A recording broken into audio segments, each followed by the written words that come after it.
का न्याय। श्री राम के शासन में न तो किसी को शारीरिक रोग होता था, न किसी की अकाल मृत्यु होती थी, न कोई स्त्री विधवा होती थे और न माता पिताओं को संतान का शोक सहना पड़ता था। सारा राज्य सब प्रकार से सुख संपन्न था। इसलिए कोई व्यक्ति किसी प्रकार का विवाद लेकर राजदरबार में उपस्थित भी नहीं होता था। किंतु एक दिन एक कुत्ता राजद्वार पर आकर बार बार भौंकने लगा। उसे अभियोगी समझ राजदरबार में उपस्थित किया गया। पूछने पर कुत्ते ने बताया, प्रभु, आपके राज्य में सर्वार्थसिद्ध नामक एक भिक्षुक है। उसने आज अकारण मुझ पर प्रहार करके मेरा मस्तक फाड़ दिया है। इसलिए मैं इसका न्याय चाहता हूँ। कुत्ते की बात सुनकर उस भिक्षुक ब्राह्मण को बुलवाया गया।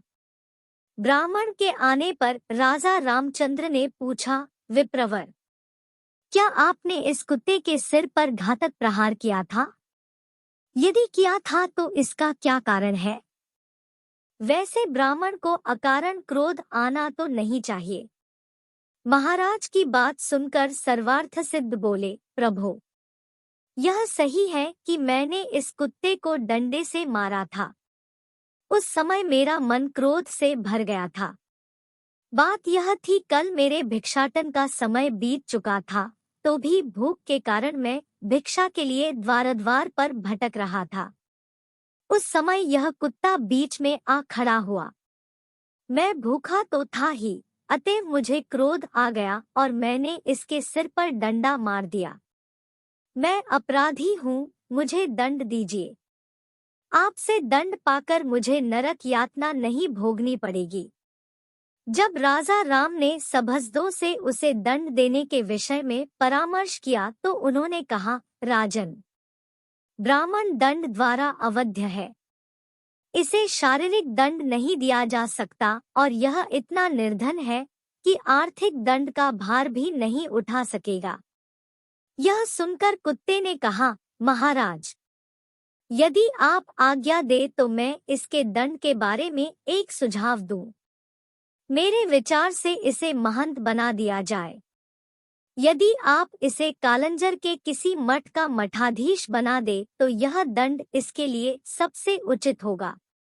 कुत्ते का सुझाव मानकर श्रीराम ने उसे मठाधीश बना दिया और वह हाथी पर बैठकर वहां से प्रसन्नतापूर्वक चला गया। उसके जाने के पश्चात एक मंत्री ने कहा, प्रभु, यह तो उसके लिए उपहार हुआ, दंड नहीं। मंत्री की बात सुनकर श्रीराम ने कहा, मंत्रीवर, यह उपहार नहीं, दंड ही है। इसका रहस्य तुम नहीं समझ सके हो। फिर कुत्ते से बोले, श्वानराज, तुम इन्हें इस दंड का रहस्य बताओ। राघव की बात सुनकर कुत्ता बोला, रघुनंदन, पिछले जन्म में मैं कालंजर के एक मठ का अधिपति था। वहां मैं सदैव शुभ कर्म किया करता था। फिर भी मुझे कुत्ते की योनि मिली। यह तो अत्यंत क्रोधी है। इसका अंत मुझसे भी अधिक खराब होगा। मठाधीश ब्राह्मणों और देवताओं के निमित्त दिए गए द्रव्य का उपभोग करता है, इसलिए वह पाप का भागी बनता है। यह रहस्य बताकर कुत्ता वहां से चला गया।